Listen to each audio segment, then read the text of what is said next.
நமசிவாயம் நமசிவாயம். அன்பு பக்தர்களே, மார்கழி மாத ராசி பலன்கள். பொதுவாக இந்த பிரபஞ்சம் அன்னை வாராகியின் வசமானது. அடியனுடைய உபாசனை தேவதை, என்னுடைய உபாசனை தேவதை அன்னை வாராகி அம்பாளுடைய அனுகிரகத்தோடு இந்த மார்கழி மாத ராசி பலனை தொடங்குகின்றேன்.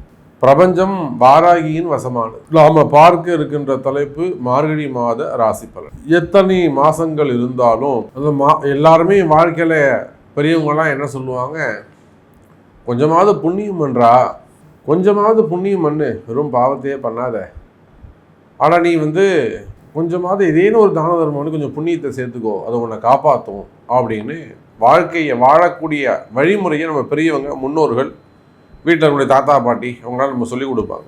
அப்போ சாதாரண மனித வாழ்க்கைக்கே ஒரு புண்ணியம் செய்ய வேண்டும் என்று சொன்னால், அதே போல் இது எல்லா இடத்திலும் இருக்குது. மாதத்தில் மிக ஒரு புண்ணியமான மாதம்னா அது மார்கழி மாதம். அப்போ மற்ற மாதங்கள்லாம் பாவத்தை செய்யக்கூடியதா சாமின்னு கேட்டால் அப்படி கிடையாது. இப்போ புரட்டாசி மாதம் ரொம்ப உயர்ந்ததாச்சு, அதுவும் கொஞ்சம் நல்ல மாதம் தானே, அது பித்ருக்களுக்கு உடையது, அது இன்னும் வசதியானது. ஆனால் இந்த மார்கழி மாதம் என்பது தெய்வ வழிபாட்டுக்கு உரியது, புண்ணியமான மாதம். சார், ஒரு ஜாதகர் நம்மக்கிட்ட வராது, ஒரு நல்ல குடும்பத்தை சேர்ந்தவங்க, ஒரு உயர்ந்த குடும்பத்தை சேர்ந்தவங்க நம்மக்கிட்ட வராங்க, ஒரு கஷ்டத்தை சொல்கிறாங்க, அவங்களுடைய துன்பத்தை சொல்கிறார்கள், தற்சமயம் வாழக்கூடிய வாழ்க்கை சூழ்நிலையை சொல்கிறாங்க. ஜாதகம் பார்க்குறோம், நம்ம என்ன சொல்லுவோம், சார் இந்த பிரம்ம முகூர்த்தத்தில் ஒரு பூஜை பண்ணுங்க, ஹோமம் பண்ணுங்க, அல்லது இந்த ஆலயம் சென்று வாருங்கள், இங்கே போய் தீபம் போடுங்க, இல்லை இங்கே உட்காந்து போய் அழுதுட்டு வாங்க. இப்போ பரிகாரம் சொல்லி கொடுக்குறோம். அந்த பரிகாரம் எதை சார்ந்ததுன்னா ஆலயத்தை சார்ந்தது. அந்த ஆலய வழிபாட்டிற்கு மகுடம் சூட்டுகின்ற ஒரு மாதம் இந்த மார்கழி மாதம். ஸோ இந்த மார்கழி மாத ராசி பலனை உங்களுக்கு சொல்வதிலே எனக்கு மிகப்பெரிய பாக்கியமாக நான் கருதுகிறேன். இந்த மார்கழி மாதத்தில் பார்த்தீங்கன்னாக்கா முக்கியமான ஒரு ஃபங்க்ஷன் எதுன்னு கேட்டிங்கன்னா வைகுண்ட ஏகாதசி. அற்புதமான நாள்.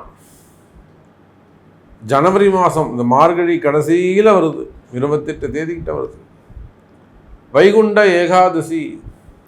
அந்த வைகுண்ட ஏகாதசி அன்னைக்கு சொர்க்கவாசல் திறக்கப்படுகிறது. மிகப்பெரிய பாவத்தை செய்தவர்கள் கூட பெருமாளுடைய பெரும் கருணையினாலே, மகாவிஷ்ணுடைய பெரும் கருணையினாலே, கிருஷ்ண பரமாத்மா ராமர் அவனுடைய பெரும் அனுகிரகத்தோடு பாவத்தை செய்தவர்கள் கூட ரட்சிக்கப்பட்டு சொர்க்கத்துக்கு அனுப்பப்படுகிறார்கள் அப்படின்னு ஒரு மிகப்பெரிய தத்துவத்தை வைகுண்ட ஏகாதசி இந்த மார்கழி மாதம் வருது.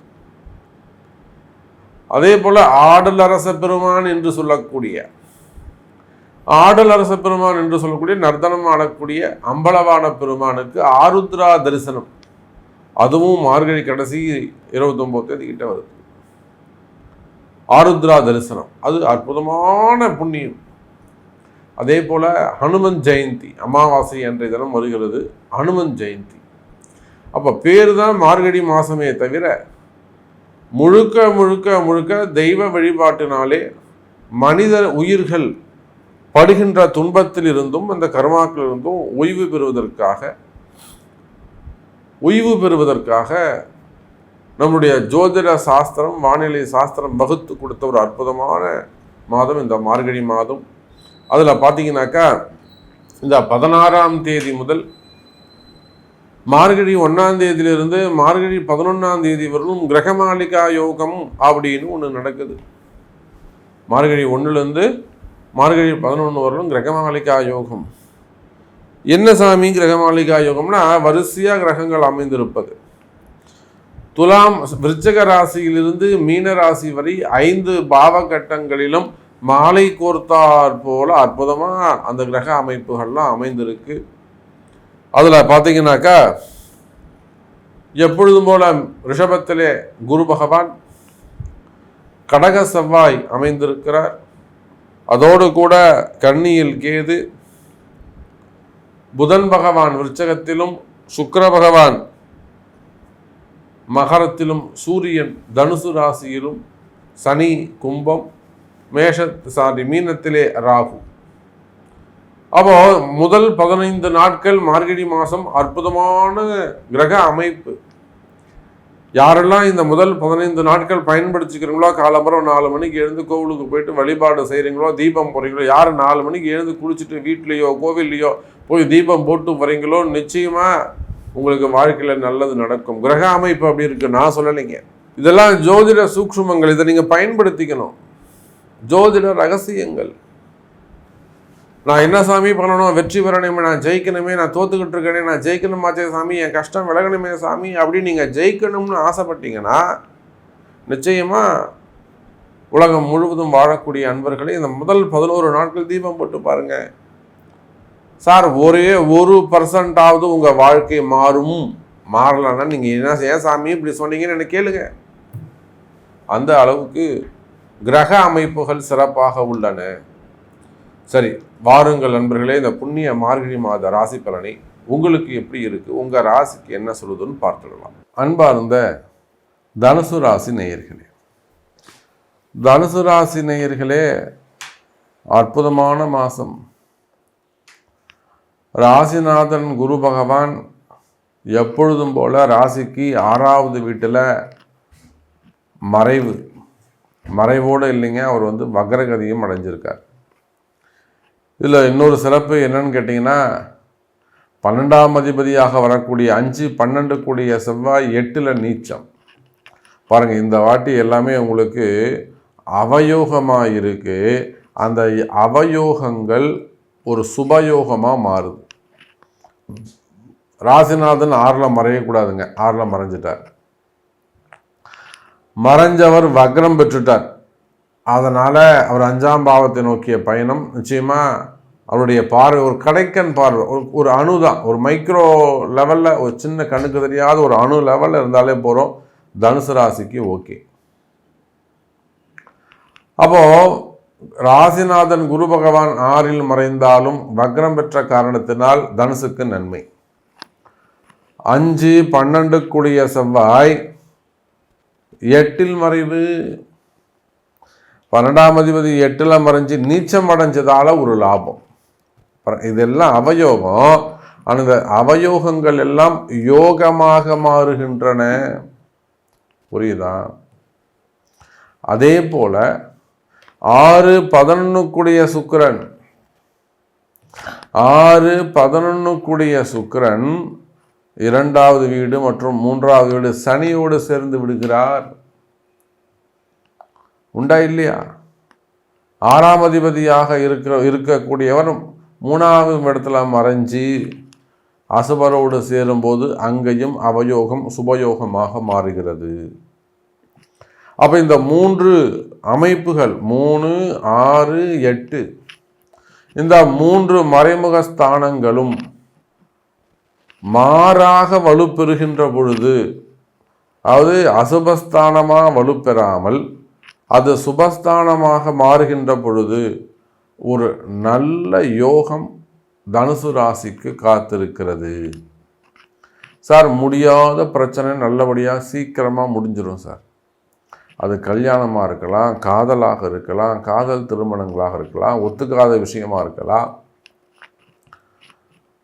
சொத்து சம்பந்தப்பட்ட பிரச்சனைகளாக இருக்கலாம், அசட்டாக இருக்கலாம், வம்பு வழக்குகளாக இருக்கலாம், பஞ்சாயத்தாக இருக்கலாம், பணங்காசு கொடுக்கல் வாங்கல்ல வந்த பிரச்சனைகளாக இருக்கலாம், கொடுக்காத பணமாக இருக்கலாம்.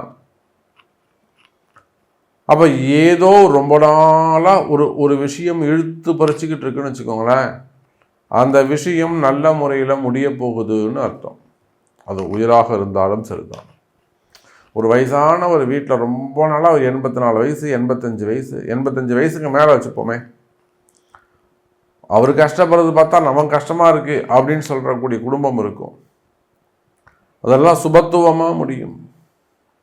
அப்போ சொத்து பிரச்சனைகள், பண பிரச்சனைகள், வம்பு வழக்குகள், பஞ்சாயத்து நடக்கக்கூடிய இடங்கள், வரவேண்டிய பணங்காசுகள், நடந்த ஏமாற்றங்கள்,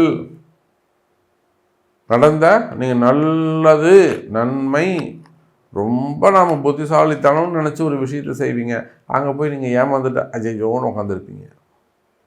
சீச்சி, நம்ம ஏமாந்துட்டோமே, இது வெளியில் சொன்னால் கஷ்டமாச்சே.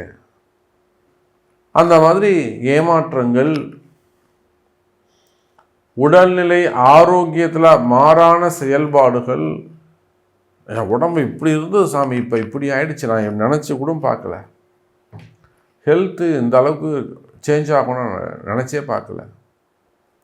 அந்த மாதிரியான மாறுபட்ட விஷயங்கள் இதெல்லாம் உங்களுக்கு இயற்கைக்கு மாறாக. நீங்கள் பிள்ளையார் ஒன்று பிடிச்ச பிள்ளையார் பிடிக்க குரங்கான கதைன்னு சொல்லுவாங்க. அதுபோல் எதையெல்லாம் நீங்கள் நன்மை என்று நம்பி செய்து இது நம்மளை காப்பாற்றும், இது நமக்கு நன்மை செய்யும் அப்படின்னு எதையெல்லாம் நீங்கள் நம்பி செஞ்சீங்களோ அதெல்லாம் எப்போ உங்களுக்கு மறைமுகமாகவோ நேர்முகமாகவோ எதிரியாக மாறிச்சோ அந்த விஷயங்கள் எல்லாம் இப்போ உங்களுக்கு ஜெயிக்கிறதுக்கான காலம் தனுசு ராசி நேயர்களே. அப்போ இந்த மார்கழி மாதம் எதை எடுத்து சொல்கிறது என்று சொன்னால் உங்களுடைய வெற்றியை எடுத்து சொல்லுகிறது. சார் தனுசு ராசி ஜெயிப்பாங்க சார்.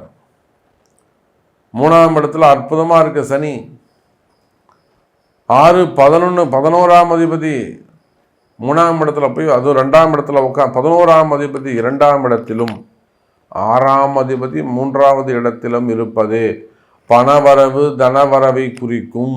அந்த பணவரவுக்கு எதெல்லாம் தடையாக உள்ளதோ அந்த தடைகளை உடைப்பதற்கு தனுசு ராசி அன்பர்கள் எடுக்கக்கூடிய முயற்சி வெற்றி பெறும் மாதமாக இந்த மார்கழி மாதம் அமைகிறது. லாபாதிபதி சுக்கிரன் 2வது வீட்டில் தனாஸ்தானத்தில் அற்புதமான முறையில் உட்காந்துருக்கிறாரு. சூப்பராக உட்காந்துருக்கிறாரு. நல்ல யோகமாக அமைஞ்சிருக்காரு. செவ்வாயுடைய பார்வை கிடைக்குது. அதே சுக்கிரன் 6ஆம் அதிபதி சனியோட சேர்கின்ற பொழுது பிரச்சனை சனி, பிரச்சனை காலி, பிரச்சனைகள் விலகும். அதே சமயத்தில் பெண்களோடு வரக்கூடிய தொடர்புகள், தேவையில்லாத பெண் தொடர்புகள் ஏற்படும். கவனம் தேவை தனுசு ராசி அன்பர்களே. சம்பந்தம் இல்லாத பெண் தொடர்புகள் ஏற்படும். ஆசைகள் அதிகரிக்கும். அது ஆணாக இருந்தாலும் பெண்ணாக இருந்தால் ஆண்களுடைய தொடர்பு ஏற்படும். குடும்ப பிரச்சனைகளிலே கவனம் தேவை. குடும்பத்தில் அதிக அக்கறை தேவை. பசங்களிடத்துல அதிக அக்கறை, அதிக கவனம். பசங்க எங்கே போகுது, எங்கே வருது, பொம்பளை பசங்க என்ன பண்ணுறது, ஆம்பளை பசங்க என்ன பண்ணுறது, ஆம்பளை பசங்களாம் தண்ணி தெளிச்சு விட்டுற முடியுமா, தப்பு பண்ணிட்டு வாடான்னு சொல்லிட முடியுமா? பசங்கள்கிட்ட கொஞ்சம் கவனிக்கணும். நம்ம பசங்க கௌரவம் முக்கியம், நேர்மை முக்கியம், உண்மை முக்கியம், தர்மம் முக்கியம், சொல்லித்தரணும். அப்போ பிள்ளைகளிடத்துல அதிக கவனம் தேவை. குடும்பத்தில் கணவன் இடத்துல கவனமாக இருக்கணும், மனைவி இடத்துல கவனமாக இருக்கணும். அந்த வீணா போன செல்ஃபோனை பிடுங்கி வைக்கணும். அப்போ குடும்பத்திலையும் வேலை செய்கிற இடத்துலையும் பழகக்கூடிய இடங்களிலும் அதிக அக்கறை, அதிக கவனம் தேவை. கௌரவ பிரச்சனைகள்.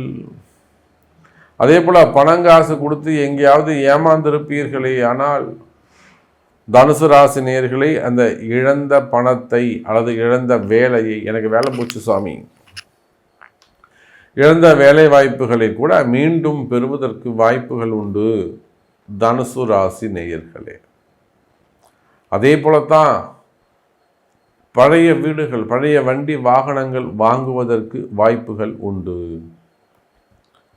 புது வீடு வாங்குறது ஒரு பழக்கம். அது ரொம்ப இன்வெஸ்ட்மெண்ட் பண்ண வேணாம். அதுக்கு பதிலாக ஒரு பழைய வீடு, கட்டின வீடு ஒன்று வாங்கலான்னா அந்த பழைய வீடு வாங்கலாம். அதுக்கான நல்ல யோகம் இருக்குது. பழைய வண்டி வாங்குவதற்கு நல்ல யோகங்கள் இருக்குது. ஒரு கடையோ ஒரு தொழிலோ நடந்துகிட்டு இருக்கோம், அவருக்கு அது ஒத்து வராது, ராசி இல்லாமல் போயிருக்கும். ஆனால் அந்த வீடு உங்களுக்கு ராசியாக இருக்கும். நீங்கள் அந்த தொழிலை எடுத்து பண்ணலாம். செய்யலாமா சாமின்னா செய்யுங்கன்னு தான் நான் சொல்லுவேன். அப்போது தொழிலோ உத்தியோகமோ, ஒரு வேலை ஒருத்தர் செய்கிறாரு, அவர் நல்லா செய்யலான்னு சொல்லிட்டு வெளியே அனுப்பிச்சிடுறாங்க. அந்த வேலைக்கு இன்னொருத்தர் போடுறாங்க, அந்த வேலை அவருக்கு ஒத்து போகுது.